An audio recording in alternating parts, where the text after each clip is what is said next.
السلام علیکم کلاس. ہم پاکستان کے چند اہم تہوار سبق پڑھ رہے تھے.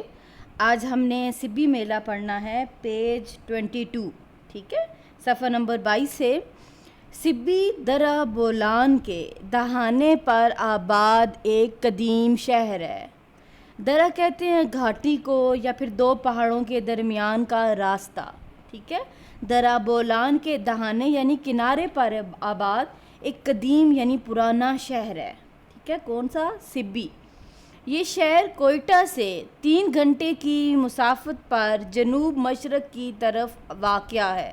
مسافت کہتے ہیں سفر یا فاصلہ, یعنی یہ کوئٹہ سے 3 گھنٹے کے فاصلے پر جنوب مشرق کی طرف واقع ہے. یہاں ہر سال 15 فروری کو ایک شاندار ثقافتی میلہ منعقد ہوتا ہے, یعنی قائم ہوتا ہے. پاکستان کے قومی تہواروں اور میلوں میں سبی میلہ بھی اپنی مقبولیت کے باعث نمایاں مقام رکھتا ہے. اب دیکھیں کہ مقبولیت کہتے ہیں شہرت کو. پاکستان کے جہاں اور تہوار اور میلے ہیں وہاں پر سبی میلہ بھی اپنی شہرت کے لحاظ سے ایک نمایاں مقام رکھتا ہے. اس میلے کی روایت کہتے ہیں کسی کی بات نقل کرنا یا حقائق بیان کرنا, 1 صدی سے زیادہ عرصے پر محیط ہے. یعنی 1 صدی سے زیادہ عرصے کی یہ بات ہے یا کہانی ہے کہ کہتے ہیں کہ جب سے یہ میلہ لگتا ہے. یہ میلہ پہلی بار 1885 میں منعقد ہوا.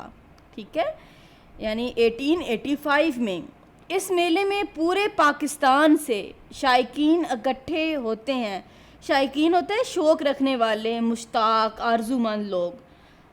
اعلیٰ نسل کے جانوروں کی نمائش اور مختلف ثقافتی پروگرام اس میلے کی رونق اور دلکشی کو بڑھاتے ہیں.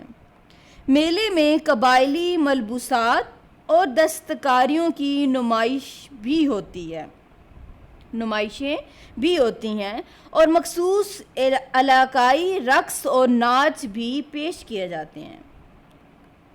ان علاقائی اور قومی تہواروں کے علاوہ بھی میلے اور تہوار منعقد ہوتے ہیں. ٹھیک ہے, یعنی یہ علاقے کے جو اور پھر قومی جو تہوار ہوتے ہیں اس کے علاوہ بھی میلے اور تہوار جو ہوتے ہیں وہ قائم کیے جاتے ہیں.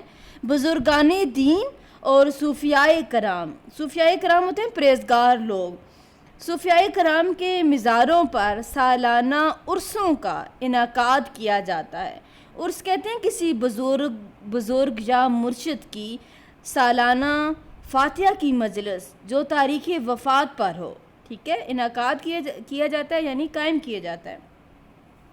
ان عرسوں کے موقعوں پر بھی مختلف تقریبات منعقد ہوتی ہیں جن میں دور و نزدیک سے لوگوں کی بڑی تعداد شریک ہوتی ہے. ان تہواروں اور میلوں میں لوگوں کو ایک دوسرے کے قریب آنے کا موقع بھی میسر آتا ہے. ٹھیک ہے, یعنی جب میلے لگتے ہیں تو مختلف علاقوں سے, صوبوں سے اور مختلف ممالک سے جب لوگ آتے ہیں وہ ایک دوسرے سے ملتے ہیں تو ایک دوسرے کے قریب آتے ہیں. ٹھیک ہے, اور وہ ایک دوسرے کے طور طریقوں اور رسم و رواج سے بھی آشنا ہوتے ہیں.